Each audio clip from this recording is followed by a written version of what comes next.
To go shopping on this website is going to be so much fun. I've really tried to set it up as easy as possible and as fun as possible. First of all, trust me. I've gone through a lot, I've tested a lot of products, and I have gathered the things that I think are like a core. I believe that these are the core that you need to start with. So if you click on body, across the top of the page, you'll always see that body, mind, and spirit. The body will be all of the products to do with your physical health. So it'll be everything to do with food storage, anything to do with health. You'll find lists of food, which are my basic core foods that I have to have in order to make the recipes that I've put together. Then once you make the investment in all those wonderful foods, you need the proper containers to put them in. Don't experiment with this because you'll have losses that are unnecessary.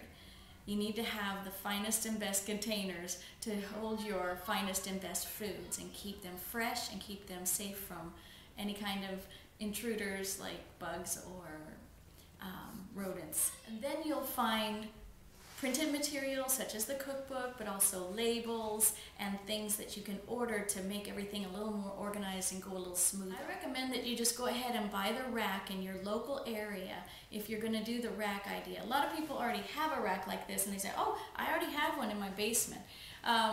Perfect. If it's 4 feet wide and it can fit the 3 bins going sideways, perfect. You can find the rack at your local Lowe's or Home Depot, and so many people have said you should manufacture these racks and then put the containers together and then you can buy them all at once, and I just don't think that's the right way to go, because the shipping cost for you to ship them to you from me doesn't make any sense. I didn't make the rack, I didn't manufacture it, I just put things on it in a certain order, and you can do the same. You can order the bins from me, you can order the containers from me, and you can get your rack in your local area so that you don't have to pay shipping for that big heavy rack. The local LDS cannery, if you have one in your local area or even in your state, it's worth the drive because it's so inexpensive and you can buy huge amounts of bulk foods for very inexpensive. A bag of wheat, for instance, 25 pounds, is about $6 or $7. And if you go to the store or any other place where they sell grains bulk like that, you're going to spend $20, $30, maybe even $40 sometimes for 25 pounds of grain. They sell white rice, they sell beans, 3 kinds of beans, pinto, white, and black. So I recommend that you buy as much as you can from the cannery, being that the price is so low, and then get the rest from me or through me, and I'll get them from local suppliers. Please understand that if mine are a lower price, it's not because they're lower quality. It's just that I choose not to mark them up as much as they do.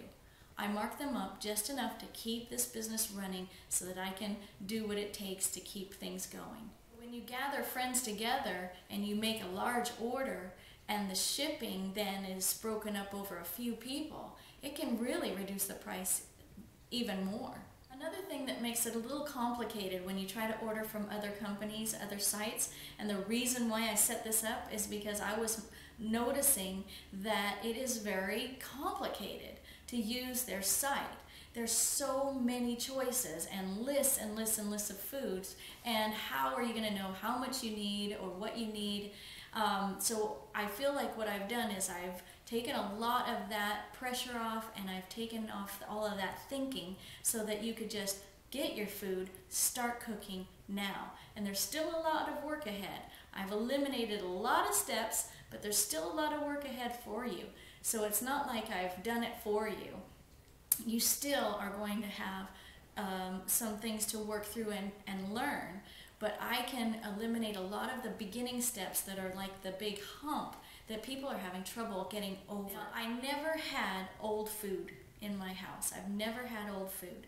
I immediately started buying food and eating it. Buying food and eating it. So I don't have a bunch of old food in my basement. If you have old food in your basement, I would suggest that you buy new food.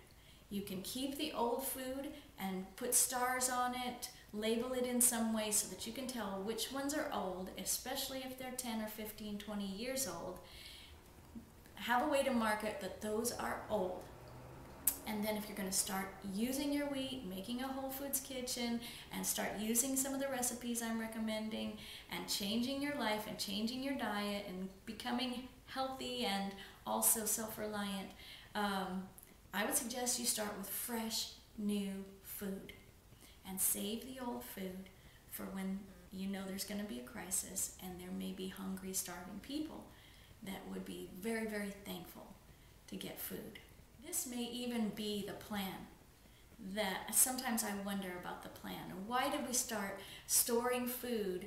The LDS people started storing food maybe 50 years ago, very large amounts, and they have large amounts in their basement that may or may not ever get eaten.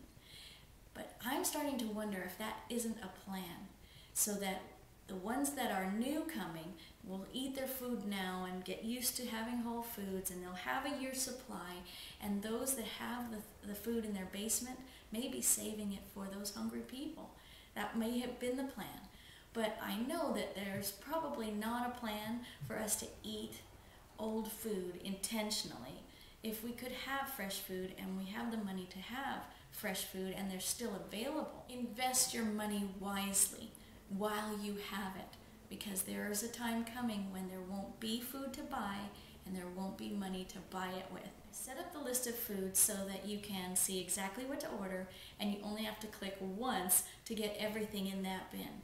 You just decide, I want to do beans, I want to do that plan, and then you get the 6 beans. 3 of the beans would come from your local cannery, and you have to go find that local cannery, and 3 of the beans would come from me, and I would ship them. I tried to set it up as easy as possible so that when you look at the list of foods, it's not confusing and endless choices. You just decide, I want that bin, you click, and you get everything in that bin, all in one click. These are sets that go in one bin. You look at the list of things in the bin, and there's one thing in there that you already have. It's okay, you can get more. Just get the set and have all of it, and you'll have some extras. A lot of times people just get so uptight about just one item. Well, I already have my baking soda, so I don't need that whole bin. It's okay. You'll just have a little baking soda extra. You're going to try to eliminate the trips to the store by buying these wonderful foods instead. Not at the same time, not spending twice, not spending at the store and spending food storage money. We have to start thinking of these foods, these whole foods, as our groceries. Instead of thinking, I've got to buy my groceries and keep that money going, and then I've got to also buy food storage and stick it in my basement. We're not going to do that. That's an old thought process. It's not today. Today is buy food with your grocery money that also stores for long periods of time. With the same money that you would spend to get just 1 month worth of food, you can get 1 year's worth of food. So I encourage you to get started, get your food, start eating it today.